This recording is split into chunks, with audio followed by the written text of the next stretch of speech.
Former Jammu and Kashmir Chief Minister Ghulam Nabi Azad on Monday announced that his new political outfit will be named as Democratic Azad Party. The development comes exactly a month after Azad resigned from the Congress party.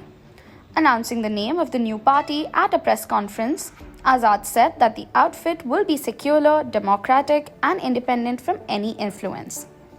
Azad also unveiled the flag of the Democratic Azad Party.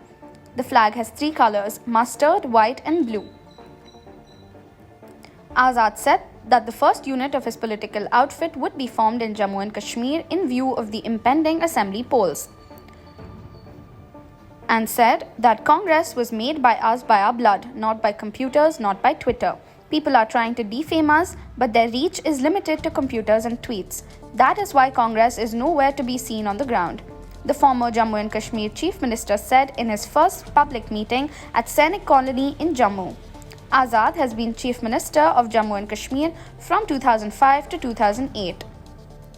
In his resignation letter to Sonia Gandhi, he had targeted party leadership, particularly Rahul Gandhi, over the way the party has been run in the past nearly 9 years.